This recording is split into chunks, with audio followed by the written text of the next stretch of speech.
Salut à tous, aujourd'hui je vous propose un petit tuto pour le défi que iCask nous a lancé, enfin le défi, le concours plutôt. Moi je vais vous proposer un tuto sur comment acheter son casque en ligne, parce que comme vous le savez ou pas, je vais devoir m'en racheter un justement après ce qui m'est arrivé. Et donc voilà, en parcourant un petit peu les différents sites de vente en ligne, je voyais il y avait pas mal d'options et tout ça, donc j'aimerais bien les passer petit à petit avec vous. Donc voilà, pour ce faire, je vais utiliser le site iCask, hein, tant qu'à faire.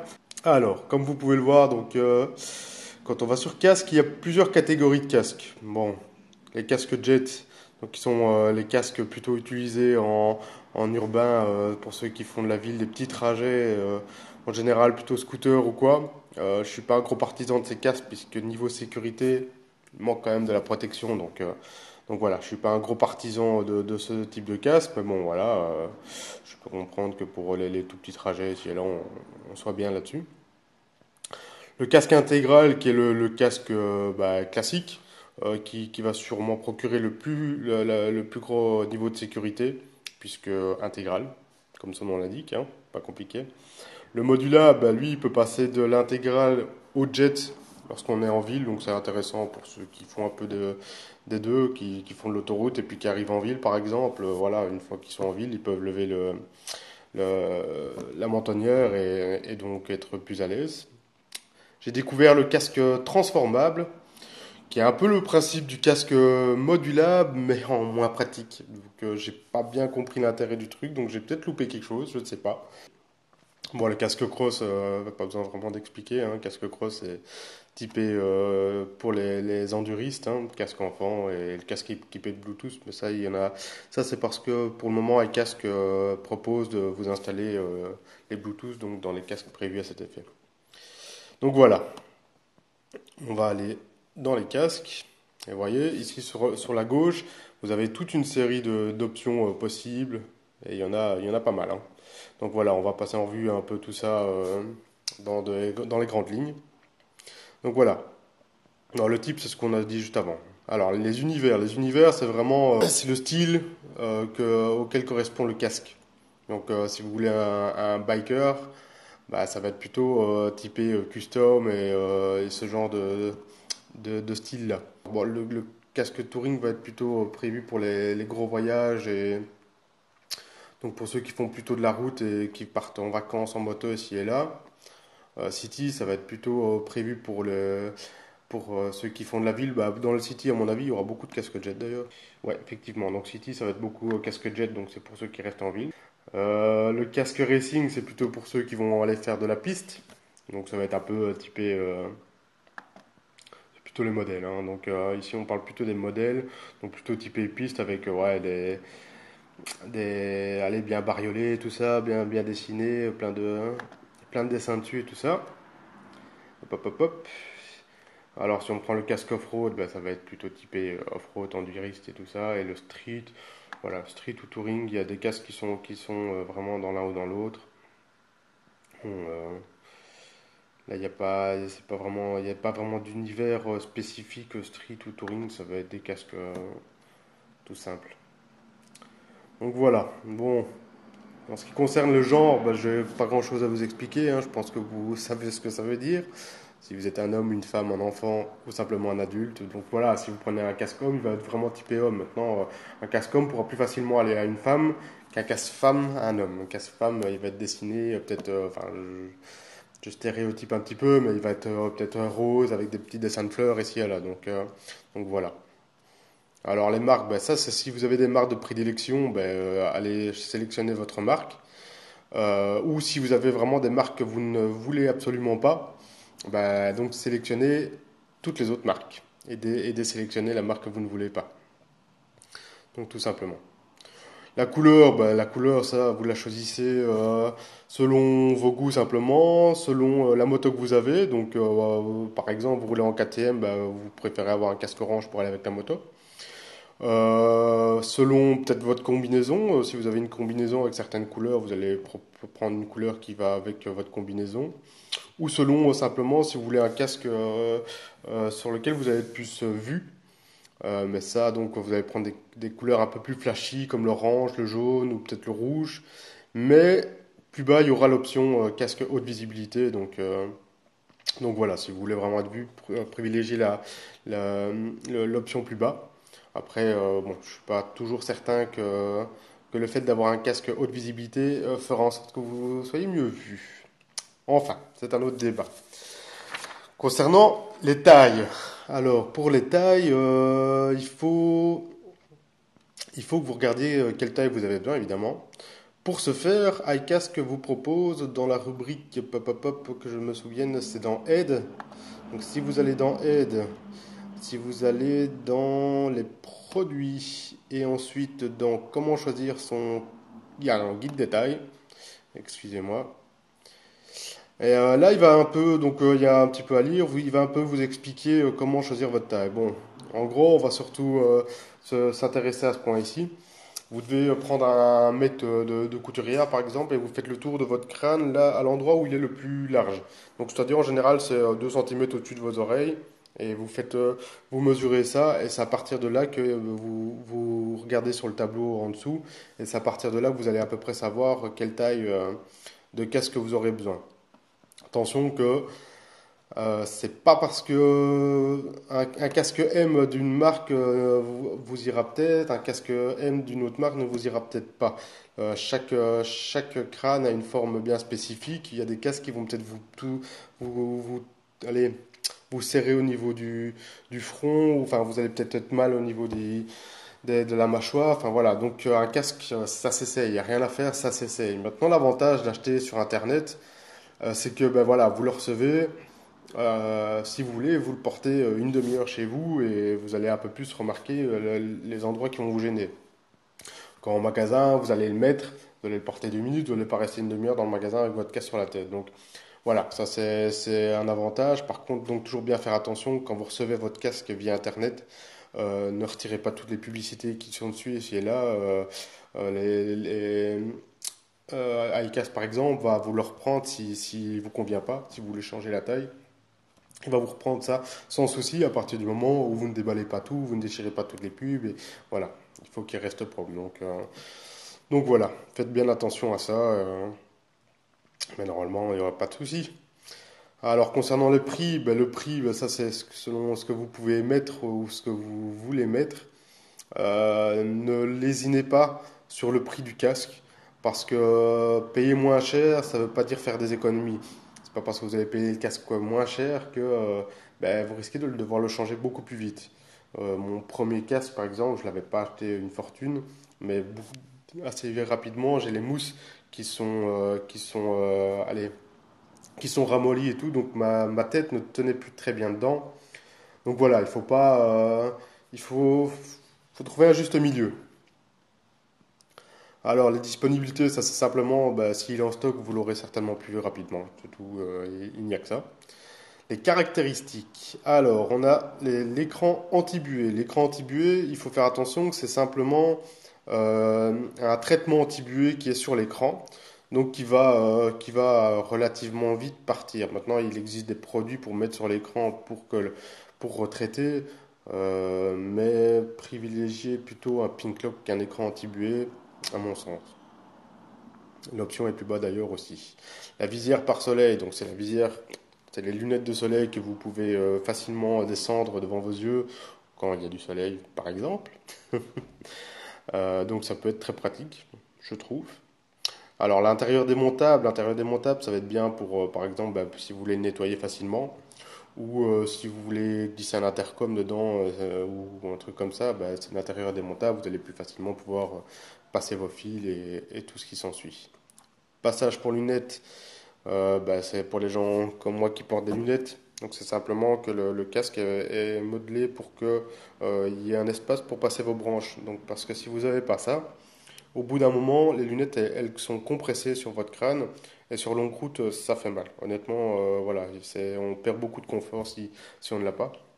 Donc si vous portez des lunettes ou des lunettes de soleil, regardez-y, c'est intéressant. Et les couleurs haute visibilité, on en parlait un peu plus haut. Donc c'est si vous voulez un casque qui soit un peu flashy, on peut regarder par exemple, voilà, vous avez des jaunes, beaucoup de jaunes ou de l'orange. Donc voilà, c'est avec des couleurs un peu plus flashy. Alors, les meilleures utilisations.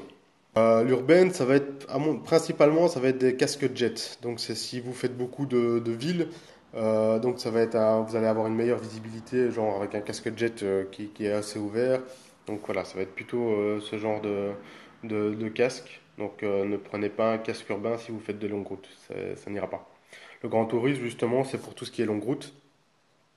Donc ça va être un casque qui est basé vraiment sur le confort, qui va être en général mieux insonorisé et ce genre de choses, quoi. Donc un casque sport vitesse, bah lui, l'insonorisation, il s'en fout. Ça va être principalement peut-être l'aérodynamisme. En général, il va être équipé d'un pink lock. En général, maintenant évidemment, il y a toujours du moins cher ou plus cher, donc c'est à vous de voir, mais ça va être plutôt donc typé tout ce qui est pour la piste, pour les sorties pistes et ce genre de choses. Extra-urbaine, extra-urbaine, on ressort un peu dans tout ce qui est grand tourisme. Il y a des casques qui vont un petit peu se rapprocher l'un et l'autre. Euh, donc voilà, il y a aussi des casques qu'on peut trouver dans les deux utilisations. Salut le train. Alors le casque tout-terrain, c'est le casque enduriste off-road. Toujours équipé d'une casquette, tout ce genre de choses. Donc typé enduro. Alors vous avez différents types de coques. Donc le polycarbonate, la fibre ou le carbone.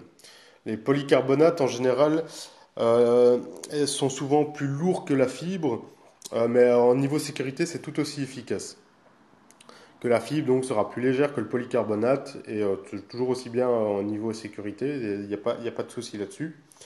Euh, Par contre, privilégier un casque haut de gamme en polycarbonate qu'un casque bas de gamme fibre.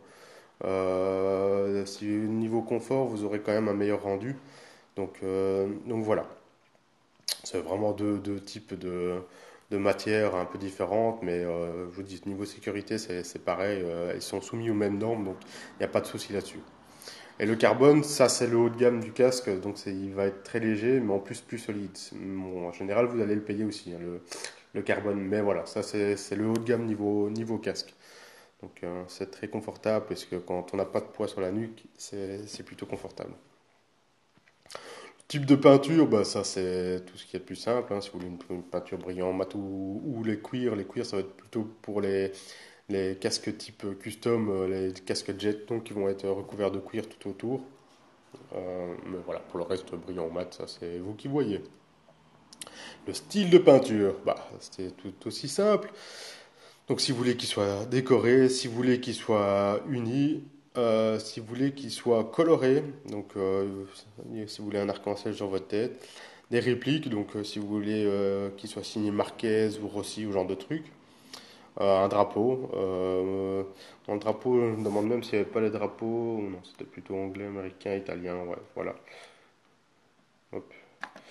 Euh, Si vous voulez un casque plutôt féminin, évidemment, il va être plus girly, hein, un peu de rose, un peu de fleurs, comme je l'ai dit tout à l'heure. Où j'étais. Et les casques haute visibilité, c'est ce que je vous ai parlé tout à l'heure. Top. Donc c'est des casques qui vont être jaunes, en général. Ils sont bien jaunes pour être mieux vus, entre guillemets. Alors, il y a différents types de licences. Donc les licences, c'est simplement si vous voulez un écusson Rockstar dessus, ou Monster, ou Olympique de Marseille carrément. Donc si vous voulez ce genre de truc, quoi. Donc ça c'est à vous de voir. Maintenant voilà, par exemple pour ceux qui ont KTM, bon, je ne vois pas bien ce qu'il a de licence KTM, je ne sais pas. C'est bizarre. Soit, donc ça c'est pour tout ce qui est licence. Bon après à vous de regarder, hein. Maintenant les Marquez ou les Rossi, j'ai vu qu'ils y étaient. Les types d'écran, ça va être principalement sur si vous choisissez un casque jet, parce que pour les autres casques, il n'y a pas c'est l'écran, c'est des écrans de base, quoi. Dans les casques jet, il y a plusieurs types d'écrans. Il y a des écrans qui sont courts, donc qui vous arrivent vraiment à ras de l'œil. Les écrans aviateurs, donc qui vont vraiment être un peu plus bombés, vous voyez, un peu plus, enfin vraiment comme si on était dans un cockpit d'avion, hein, sur un scooter. Mais bon. On a quoi? On a des écrans longs, donc eux, ils vont vous arriver jusqu'ici. Sans écran, donc si vous voulez juste un bol sur la tête, par exemple. Encore une fois, personnellement, niveau sécurité, je trouve ça moyen. Alors, les accessoires inclus. Le cache-nez. Pour le look, pour ne pas avoir trop d'air au niveau du nez, euh, certaines personnes disent que la buée va augmenter avec ça, alors que normalement c'est fait pour l'inverse. Je n'ai jamais eu, enfin, j'en ai un qui est équipé du cache-nez, mais comme c'est un casque bas de gamme, j'ai du mal à m'y fier. Donc je ne sais pas vous dire si réellement ça bloque la buée ou pas. Honnêtement, je ne peux pas vous dire. Il y a la bavette. La bavette, c'est ce qui se trouve en dessous. Donc c'est aussi, ça coupe un peu le vent. Maintenant, si vous l'avez pas, c'est pas dramatique parce que si vous utilisez une bonne écharpe ou un bon, allez, quelque chose de bien chaud pour le cou pour l'hiver, ça fera le même effet, ça coupera le vent et ça vous tiendra en plus bien chaud au niveau du cou. La housse de protection quand vous n'utilisez pas pour le rentrer dedans. Le pink lock, excusez-moi, c'est ce que je vous ai expliqué tout à l'heure. Donc sur l'écran, il y a moyen de mettre un deuxième écran qui fera office d'anti-buée. Donc, euh, donc ça, c'est beaucoup plus résistant qu'un traitement anti-buée. Ça va tenir bien plus longtemps et ça peut changer le jour où c'est griffé ou ce genre de choses. Ça se nettoie. D'ailleurs, il y a un tuto de Mister Joe si vous en avez besoin pour voir comment on nettoie l'écran et le pink lock. Donc voilà, je pense que c'est quelque chose de pas mal utile. Et alors un second écran parce que certaines marques proposent en plus de l'écran clair de base de vous donner par exemple un écran fumé ou que sais-je. Donc voilà, ça, c'est juste un cadeau supplémentaire de la marque en général. Alors la jugulaire, c'est simplement donc les différents types de fermetures qu'il existe au niveau des casques. Donc quand on a le double D, c'est la fermeture un peu plus technique entre guillemets. Il y a des chouettes tutos sur internet si vous voulez voir, c'est des tutos de 30 secondes, mais juste pour vous expliquer comment ça se passe. Donc c'est un petit peu plus technique, mais une fois qu'on a la main, c'est pas compliqué en soi. C'est ce qui est utilisé en général pour, si vous regardez le MotoGP ou quoi, ils ont tous des boucles double D. Je sais pas si c'est vraiment le plus sécurisant, mais je pense. La boucle automatique.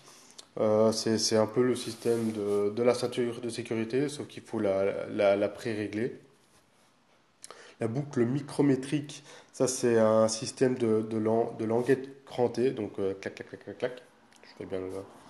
Alors l'automatic fit belt, c'est un nouveau système que je ne connaissais pas, mais ça c'est réellement le, le même principe qu'une ceinture de sécurité, c'est-à-dire que on l'attache, mais ça se resserre tout seul, quoi. Donc il y a quelque chose qui se resserre tout seul, donc une fois que qu'on l'attache, voilà, c'est réglé, il n'y a pas besoin de régler à l'avance ou quoi que ce soit. Donc voilà, et alors bon, pour les Bluetooth, bah, si vous voulez qu'il ait le Bluetooth intégré, vous voyez, il n'y en a que deux. Enfin, moi je pense que privilégier un casque sur lequel on peut mettre, rajouter l'intercom ou quoi que ce soit, ça va être plus facile, en option ou équipé Bluetooth. Donc voilà, j'espère que ce tuto vous aura plu, qu'il aura pu aider certaines personnes à répondre à certaines questions. Si vous avez d'autres questions, n'hésitez pas à les mettre dans les commentaires. Si vous avez des remarques à faire, idem, mettez-les dans les commentaires. Il n'y a pas de souci là-dessus. Je vous laisse là-dessus et je vous dis à la prochaine fois pour une autre vidéo. Salut!